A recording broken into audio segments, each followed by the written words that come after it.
All right, time now for Journeys Interactive, and no, there's no Aisha. I'm going to take this all by myself. So you know how to reach out to us. You can get to us on our Facebook handles, and let's interact.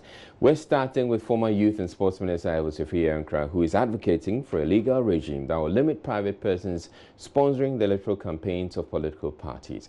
Government officials, he said, sometimes intentionally pass questionable deals just to help these people recoup what they invested in the parties. What is your stance on limiting private persons from sponsoring political party campaigns? We need to have a clear policy direction with these political parties. The Electoral Commission should lead this campaign, because if these political parties are getting this very funding from individuals and they are now in power, that influence is there. So due diligence will not be, in giving contracts will not be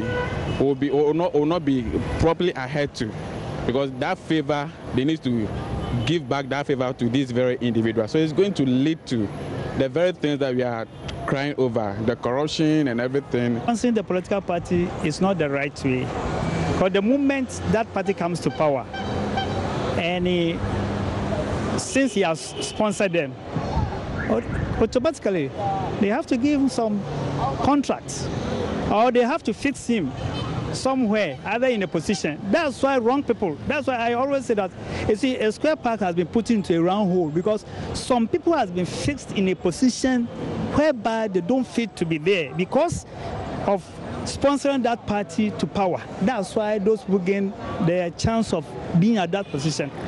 So if a free Yankra has come out to say this, he has been in the soup before, and he knows how he's feeling.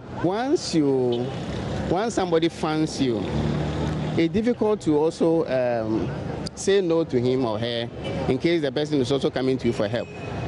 You understand? So if parties by themselves will finance their campaigns, I think it will help. Not even that one, but it will help in even eradicating corruption. Because once someone funds you or give you a fund, it means when you award the contract, it goes to increase the sum of the contract. So by so doing, shoddy works will be done. Well, so clearly a number of you agree with what the former minister has had to say. Let's get onto Facebook and see what you've been saying there too. James Abusanga says, the existing laws can handle this issue perfectly because party representatives are by law expected to declare their assets before contesting any major election in Ghana. All we need is to enforce our existing laws and strengthen our institutions. And then Baye Jeremiah says, what laws don't we have in this country? Our problem is not lack of laws, but enforcement of the existing laws and our mindsets about public properties. We are lacking the spirit of patriotism. He should remember that there are strong, clear laws available to deal with people with questionable deals, and those laws are not enforced to the fullest because of the partisan nature and other factors to every issue.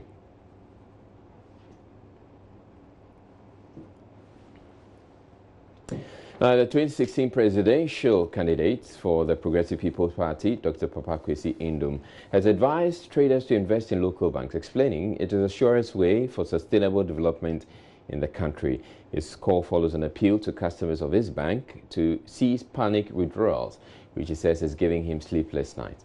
What do you make of the current panic withdrawals that has hit the banks? Everybody would have loved to keep his money in the bank for security reasons. But when the person thinks that his money is not secured, he wouldn't actually allow the money to be there. Definitely that reaction, that panic situation will cause the person to go and then withdraw his money. We can't just generalize it and say because of some of the banks are collapsing, other banks are also going to be, face the same crisis or whatever. So some of the banks, I believe they are doing very well. And if you have your money there, you will have that kind of assurance that your money are safe. So what Papa Kwesi Indom is saying, I believe he is in the right direction. What happened to DKM years back and those kind of stuff. So it's fair. I think it's good for them to withdraw their money for security reasons, because right now the hardship in Ghana is not easy.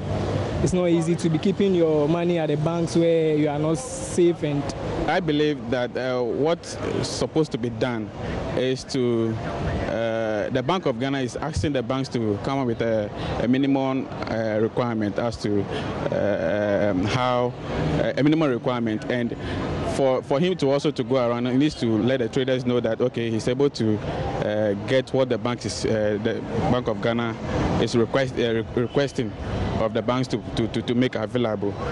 Then also he going around also, I think it's okay.